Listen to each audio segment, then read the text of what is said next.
हम बात करने वाले हैं ईपीएफओ के तहत आने वाले एम्प्लॉय को मिलेगी खुशखबरी। न्यूनतम सैलरी क्या होगी वो जानेंगे। और दूसरी बात, इसे लेकर श्रम और रोजगार मंत्रालय में चर्चा चल रही है। तीसरी बात, नए प्रस्ताव में कंपनी में कर्मचारियों की संख्या भी घटाई जा सकती है। तो चलते हैं टॉपिक पे बात कर लेते हैं। ईपीएफओ वेज सेलिंग यानी ईपीएफओ के तहत आने वाले कर्मचारियों के न्यूनतम वेतन में वृद्धि हो सकती है। ठीक है, इस बारे में सरकार काम कर रही है। साथ ही ईपीएफओ के तहत आने वाली कंपनियों में भी कर्मचारियों की न्यूनतम सीमा को कम किया जा सकता है। कर्मचारियों की न्यूनतम सैलरी 15,000 रुपये से बढ़ाई जा सकती है। वो हो सकती है लगभग 21,000 रुपये। हालांकि अभी ये बढ़ी नहीं है, लेकिन ये बढ़ाई जा सकती है। ऐसे सरकार में चर्चा चल रही है, मीटिंग चल रही है। ठीक है, तो कब से लागू होगा, जैसे अपडेट आएगा हम आपको ज़रूर बताएंगे। साथ ही साथ केंद्र सरकार जल्द ही कर्मचारी भविष्य निधि संगठन यानी ईपीएफओ के तहत वेतन सीमा बढ़ा सकती है। साथ ही कर्मचारियों की संख्या भी घटाई जा सकती है।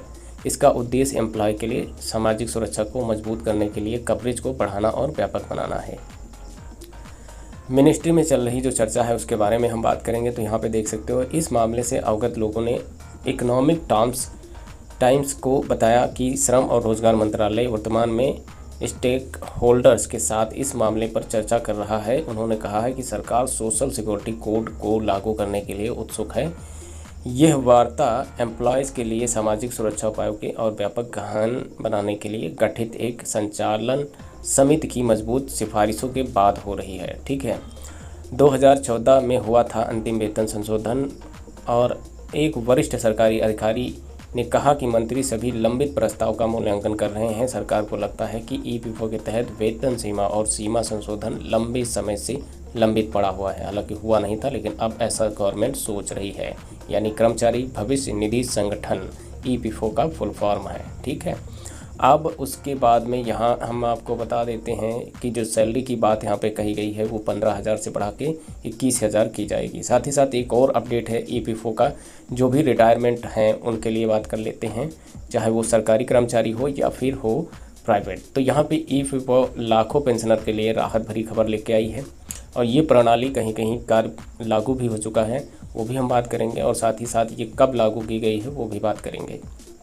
तो यहाँ स्क्रीन पे देख सकते हो, इस प्रणाली का पायलट रन 29 और 30 अक्टूबर 2024 को जम्मू, श्रीनगर और करनाल क्षेत्रों में सफलतापूर्वक पूरा किया गया है, जिसके तहत 49,000 से अधिक पेंशनर भोगियों को अक्टूबर महीने के लिए 11 करोड़ रुपए की पेंशन का वितरण किया गया है। अभी और भी जैसे जैसे जिस राज्यों में ये प्रोसेस लागू हो जाता है वहाँ भी ये इसका सिस्टम क्या है वो भी मैं दरअसल बात कर लेता हूँ। यहाँ पे सिस्टम की बात करें तो यहाँ पे सीपीपीएस लागू होने पर पेंशनर के एक से दूसरे शहर में जाने या बैंक का ब्रांच बदलने पर भी पेंशन पेमेंट ऑर्डर ट्रांसफ़र करने की ज़रूरत नहीं होगी और पूरे देश में किसी भी बैंक ब्रांच से पेंशन मिल सकेगी। देखिए, ये बहुत अच्छी बात है भाई। कहीं भी आप जॉब कर रहे हो, जब भी आप रिटायरमेंट ले लेते हो 58 साल के बाद या किसी कारणवश आपकी जॉब छूट जाती है, तो आपकी जो पेंशन बनती है वो आप किसी भी ब्रांच में और पूरे देश में यानी पूरे भारतवर्ष में किसी भी बैंक से ले सकते हो। वहाँ से भी आपका ऑर्डर ट्रांसफ़र करने की ज़रूरत नहीं है,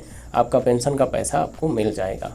साथ ही साथ यहाँ पे इन्होंने बोला है, मौजूदा पेंशन वितरण प्रणाली केंद्रीकृत है, जिसमें ईपीएफओ का प्रत्येक क्षेत्रीय कार्यालय केवल 3 से 4 बैंकों के साथ अलग अलग समझौता करता है। इस मायने में सीपीपीएस एक आदर्श बदलाव है। इसमें पेंशन भोगी को पेंशन शुरू होने के समय किसी भी सत्यापन के लिए बैंक जाने की आवश्यकता भी नहीं है। ठीक है, इसमें कोई पेंशन सत्यापन भी नहीं होगा और इसकी समय अवधि पेंशन शुरू होने की होती है लगभग 10 साल। तो पेंशनर को मतलब जो भी कर्मचारी है उसकी नियुक्ति 10 साल तो प्रॉपरली रही ही हो, मतलब 10 साल उसने नौकरी प्रेजेंट टाइम में की हो, उसके बाद पेंशन उसकी बन जाती है। यहाँ पे देखिए कुछ बातें कही गई हैं।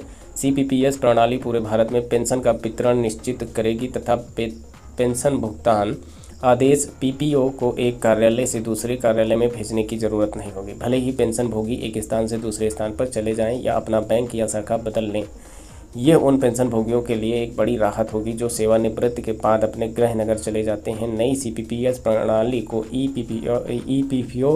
ईपीएफओ की चल रही आईटी आधुनिकीकरण परियोजना के केंद्रीकृत आईटी सक्षम प्रणाली के हिस्से के रूप में जानकारी 2025 तक पूरी तरह से लागू कर दिया जाएगा। देखिए 2025 तक ये सुविधा आप सब मतलब पूरे भारतवर्ष में लागू हो जाएगी। तो ये कुछ महत्वपूर्ण जानकारी थी जो आप तक मैंने पहुंचाई। और अगर आपको ये जानकारी अच्छी लगी तो वीडियो को लाइक एंड शेयर, सब्सक्राइब करना ना भूलें। और हमसे अभी तक जो भी सब्सक्राइबर जुड़े नहीं हैं, मतलब चैनल को सब्सक्राइब नहीं किए हैं, तो सब्सक्राइब कर लो, क्योंकि आपका योगदान अगर सब्सक्राइब करना होता है तो हमारा योगदान उससे कहीं ज़्यादा बनता है कि भाई आपको बिना छानबीन किए आपके माध्यम तक जानकारी पूर्ण रूप से पहुंचाना। तो चलते हैं, एक फिर से हाजिर होते हैं नई जानकारी के साथ।